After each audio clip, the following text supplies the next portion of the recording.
अस्सलाम वालेकुम। मेरी यूट्यूब फैमिली खुश रहें अपने लिए और अपनों के लिए। और आज ईद की खुशी में ईद स्पेशल बनाए मज़ेदार सा शीर खुरमा। फ्रेंड्स, इस दफ़ा मैं लेके आई थी रेडीमेड शीर खुरमे का पैकेट। तो इसको जब मैंने खोला तो इसमें उन्होंने शीर खुरमा के तमाम इंग्रेडिएंट्स एक ही पैक में डाले हुए थे, जिनमें छुआरे, मेवा, गरी, पिस्ता, चीनी, रंग बिरंगी सुइयाँ और पतले वाली सुइयाँ शामिल थी। मैं जब भी किसी कोई रेडीमेड चीज़, कोई मसाला वगैरह भी यूज़ करूँ तो उसको मैं पहले प्लेट में निकाल लेती हूँ, ताकि उसको एक दफ़ा चेक कर लिया जाए। प्लेट में डालने के बाद इन्हें मैंने हाथ से थोड़ा-सा और क्रश कर लिया।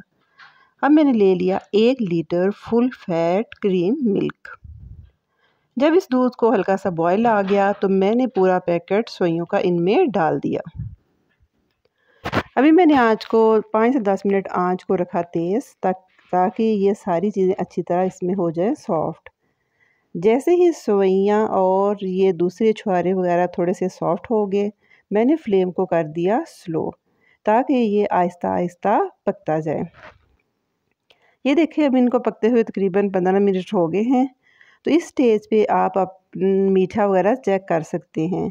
अगर आपकी ये मर्ज़ी के टेस्ट के मुताबिक है तो रहने दें, नहीं तो आप थोड़ा सा और भी ऐड कर लें। मुझे स्टेज पे मीठा थोड़ा सा कम लगा था, इसलिए मैंने तकरीबन 2 बड़े चम्मच चीनी के और डाल दिए।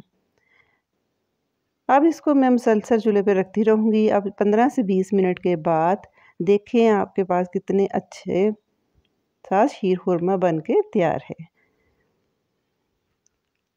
फ्रेंड्स, आप मेरे साथ इस मज़ेदार यम्मी से शीर खुरमे की रेसिपी को एंजॉय करें और मुझे दें इजाज़त। एक दफ़ा आप सबको फिर दिल की गहराइयों से स्टे विद मेमूना के चैनल की तरफ से ईद मुबारक।